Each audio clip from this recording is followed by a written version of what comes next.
Serena Blackwood lay motionless in the hospital bed, while machines whispered the rhythm of her breathing into the cold air. The room smelled faintly of disinfectant and quiet despair. Her eyes were closed, but her mind was wide awake. She could hear everything, every footstep, every breath, every word spoken near her. Marcus Blackwood stood beside her bed with his arms crossed, staring at her like she was already a memory. Lydia Crane leaned close to him, her hand resting lightly on his sleeve. They both wore black, not for mourning, for relief. "I never thought silence could feel so loud," Marcus said softly. "But now that she is finally gone, I can breathe again." Lydia smiled the kind of smile that only appears when someone thinks they have won. "You deserve peace," she whispered. "You have carried so much weight for so long." Serena tried to move. Nothing happened. She tried to scream. No sound left her lips. Her body had betrayed her, but her mind was still alive. Marcus looked down at her pale face. "All those years she tried so hard to please everyone," he said with a small laugh. "Cooking, cleaning, running herself into the ground, and for what?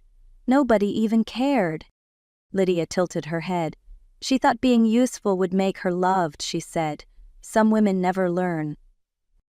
They laughed, not loudly, but quietly and cruelly, the kind of laughter that cuts deeper than shouting ever could.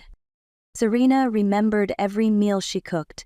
Every late night she stayed awake just to make sure Marcus was comfortable. Every time she swallowed her pride just to keep peace in the house. Now she lay here listening to the people she loved plan her disappearance. "We should keep the funeral simple," Marcus said. "No need to waste money." Lydia nodded. "Something small and quick, just enough to get it over with." "Get it over with." Those words echoed inside Serena like a knife. A doctor had told them earlier that she was in a coma, not dead, that there was still a chance she could wake up. Marcus had waved it off. "Let's be realistic," he had said. "She is already gone." Serena heard that too. Inside her mind she was screaming, "I am here, I can hear you, I am still alive." But her lips did not move.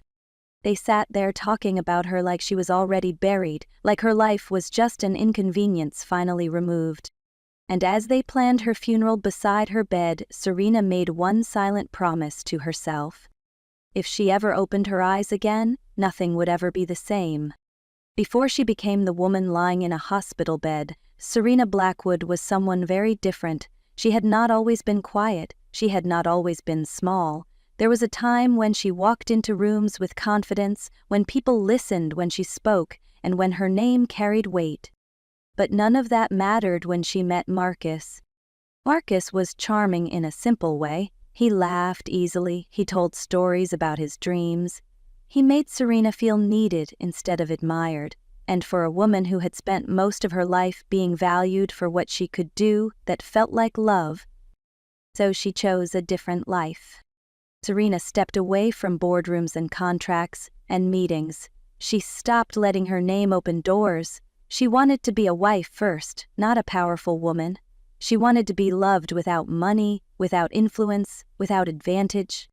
When she married Marcus, she moved into his modest house in San Diego. She cooked in a small kitchen, she folded his clothes, she made sure everything around him ran smoothly so he could chase his goals. At first he was grateful, he called her thoughtful, he called her kind, he told his friends how lucky he was. Then, slowly, that gratitude turned into expectation. If dinner was late, he frowned. If the house was not perfect, he complained. If Serena was tired, he acted annoyed. Her effort became invisible. Marcus' mother, Margaret, moved in not long after, and that was when things changed even more. Margaret watched Serena closely, judged everything she did. Nothing was ever good enough, not the food, not the cleaning, not the way Serena spoke or dressed. "A good wife does more," Margaret would say. "A good woman knows her place." Serena tried harder. She woke up earlier, stayed up later, took on more responsibility. She did it all quietly because she believed that love meant sacrifice. Marcus stopped thanking her, he stopped noticing her, but he kept taking. Serena paid bills, Serena fixed problems, Serena made sure everyone else was comfortable even when she was not. What no one knew was that Serena was not just a housewife. Long before Marcus, she had built companies. She had signed contracts that changed lives. She owned shares in businesses that decided who succeeded and who failed. But she kept it all hidden. Because she wanted to know something. Would someone love her when she had nothing to give but herself? Now as she lay trapped inside her own body listening to Marcus talk about her like she was already dead, Serena finally had her answer. Serena did not need to open her eyes to see the truth. She heard it.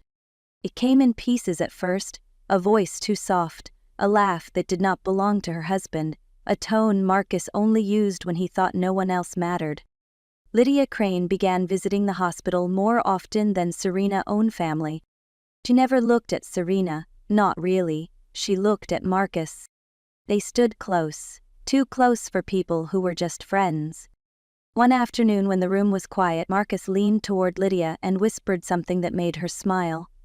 Serena could not hear the words, but she felt the intimacy in the silence that followed. Then one day she did hear. "We cannot keep living like this," Marcus said quietly. "We have been waiting long enough." Lydia replied without hesitation. "Once she is gone, we can finally be together, no more hiding." Serena's mind burned. They were talking about her. Margaret Blackwood joined them later that day. She stood at the foot of the bed like a judge. "The doctor says she might wake up," Margaret said. "Right," Marcus replied. "That does not mean she will." "There is a 30-day policy," Margaret said. "After that, the family can decide." Decide. Serena screamed inside. Lydia crossed her arms. 30 days is not long," she said. "We have waited longer for less." Marcus nodded. "We cannot let this drag on forever." Margaret sighed. She was never strong enough for this family anyway. Serena felt something break inside her. They were not just betraying her, they were planning her end. The doctor tried to be careful when he spoke to them. He said Serena was in a coma, not dead. He said there was still hope. Marcus did not even look at him. "Let's be honest, doctor," he said. "She is already gone." Serena heard that sentence clearly. It was not a mistake. It was not said in anger. It was said like a decision. And that was the moment Serena stopped being just a victim. Because when someone decides you are already dead, they stop caring what happens to you. And Serena knew then that if she ever woke up, she would never forget what she heard in that room.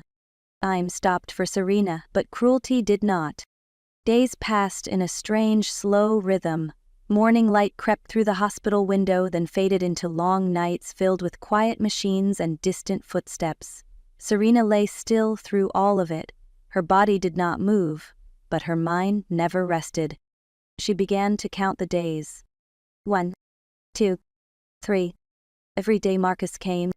He never held her hand, he never whispered her name. He sat beside the bed like someone waiting for a problem to go away. "She was always so desperate," he said one afternoon, "always trying to impress my family. Like that would make her worth something." Lydia laughed softly. "Some women think suffering is love." Serena wanted to scream. She wanted to tell them that she worked because she believed in them, that she gave everything because she thought that was what love meant. But her body stayed silent. Margaret visited less often, but when she did, her words cut deeper than Marcus and Lydia combined. "She brought this on herself," Margaret said. "No woman should work that hard for people who do not need her." Serena counted another day. Nurses whispered outside the door. "They are already planning her funeral," one of them said. "It feels wrong." "Some people only show love when money is involved," another replied. Serena held on to that. On the 12th day, Lydia came dressed brightly like she was already celebrating. "She looks peaceful," Lydia said, "like she knows it is over." Marcus smiled. "She is not waking up." Serena felt anger rise inside her chest, not fear, not sadness. Anger. She started remembering who she was. The meetings she once led. The companies she built. the power she chose to hide. She had stepped away from that world because she wanted love. She wanted to know if someone would choose her without knowing what she could give them. Now she had her answer. On the 18th day she made a promise to herself. I will not die here. On the 21st day, her finger moved. A nurse froze. Doctors rushed in, machines beeped faster, hope slipped into the room quietly. On the 24th day her eyes opened for a few seconds. The doctor smiled. She is coming back, he said. That night, Serena whispered with dry lips. Do not tell them yet. The doctor hesitated, then nodded. Serena kept listening. Marcus still laughed. Lydia still planned. Margaret still waited. They were counting days until she was gone. Serena was counting heartbeats. And she was not done yet. On the 26th day, Serena woke fully. The first thing she felt was pain. It rushed through her body like fire in every muscle. Her chest burned as she tried to breathe on her own. The machines around her beeped softly, but for the first time she was not trapped inside silence.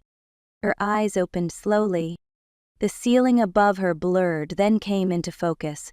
A doctor stood beside her bed, frozen in disbelief. You are awake, he whispered. Serena tried to speak. Her throat felt like sand, her lips trembled. Yes, she said. Tears rolled down the sides of her face, not from weakness but from relief. She remembered everything, every word, every laugh, every plan.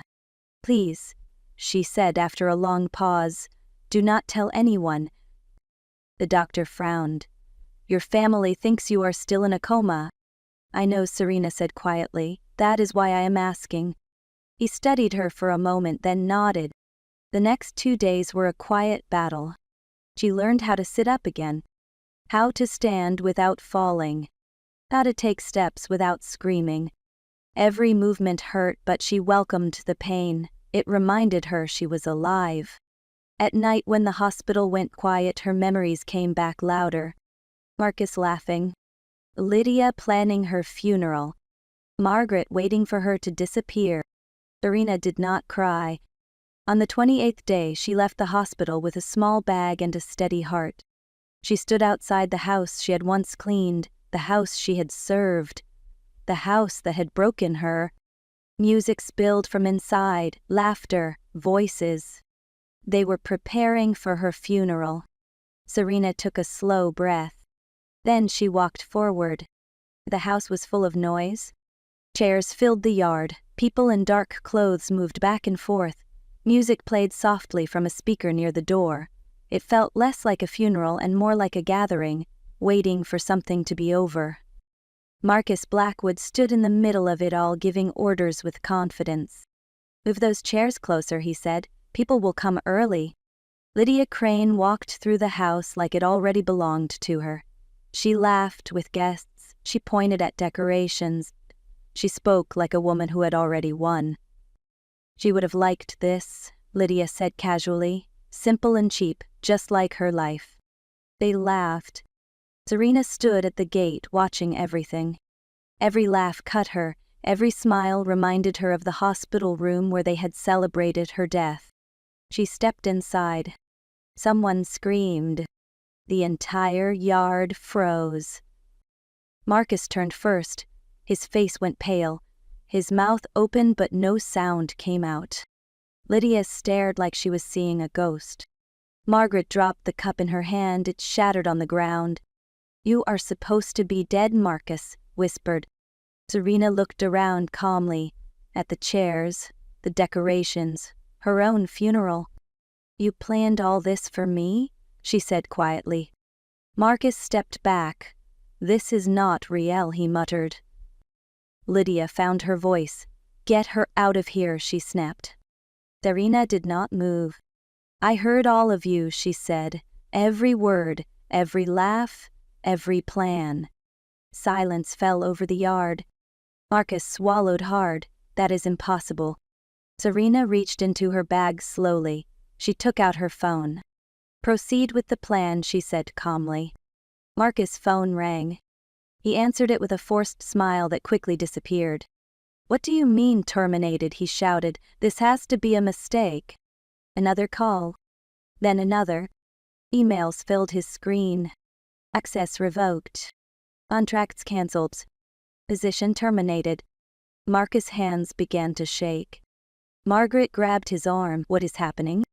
Marcus looked at Serena with fear in his eyes. "I have been fired," he whispered. The yard filled with gasps. Lydia's eyes narrowed. "Fired," she repeated. "How?" Serena took one step forward. "You buried the wrong woman." Marcus stared at Serena like she was no longer human. "What did you do?" he whispered. "How is this happening?" Serena straightened her back. Her voice was calm but carried more power than any shout. "You thought I was weak," she said. "You thought I was nothing. That was your biggest mistake." She lifted her phone slightly. "Own the companies that control your career. I own the banks that approve your loans. I own the contracts that decide who gets hired and who gets ignored." Marcus shook his head. "You are lying." Serena tapped the screen. Documents appeared. Names, signatures, proof. "I chose a simple life because I wanted to be loved for who I am, not for what I have," she said. "I wanted to know if someone would stay when there was nothing to gain." Her eyes locked on Marcus. "What I found was cruelty." She took another step forward. "I heard you celebrate my death. I heard you plan my burial while my heart was still beating." Marcus' lips trembled. "I did not know." "You knew," Serena said quietly. "You just did not care." She raised her phone again. "From this moment on, no company connected to me will hire you, no partner will touch your name, no bank will trust you." Marcus fell to his knees. Margaret cried out, "You cannot do this." Serena looked at her. "You taught him how to treat me," she said. Lydia stepped back slowly. "So you are rich," she said. Serena did not answer her. Marcus' voice broke. "Please forgive me." Serena did not move. "You buried me while I was still breathing," she said. "And now you will live knowing that the woman you tried to erase is the one who closed every door you will ever knock on." Lydia looked at Marcus with new eyes. "All this time," she said slowly, "you told me you had money." Marcus said nothing. "You told me you were secure," she continued. "You told me you were powerful." "Still nothing."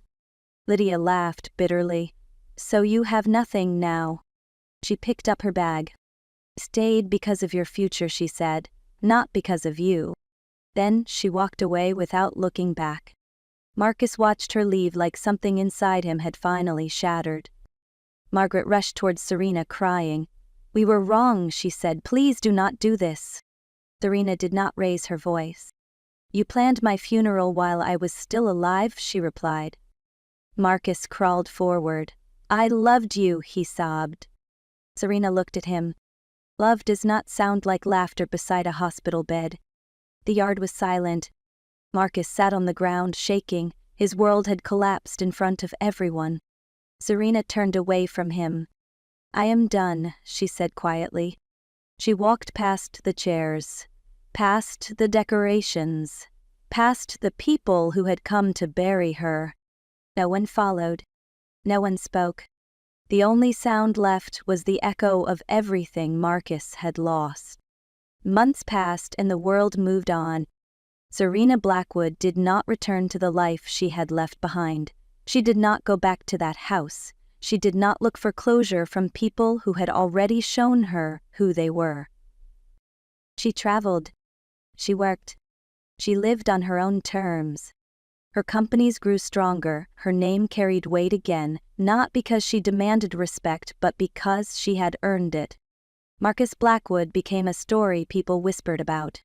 No company would hire him, no partner would trust him, friends disappeared, doors closed. Margaret moved away quietly, the house was sold. Serena never reached out. She did not need revenge anymore. She had the truth. And the truth was that the people who celebrate your fall are the same ones who fear your rise. Some people only show you who they are when they think you have no power left, when they believe you are weak, when they think you cannot fight back. That is when their true character appears. Serena Blackwood was never powerless. She only chose silence because she wanted love, not fear. But when people mistook her kindness for weakness, they revealed something far more important. They revealed who they really were. If this story moved you, take a moment to like and share it so others can find it too. Let me know in the comments where you are watching from and what part of Serena's story stayed with you the most. More powerful stories are coming.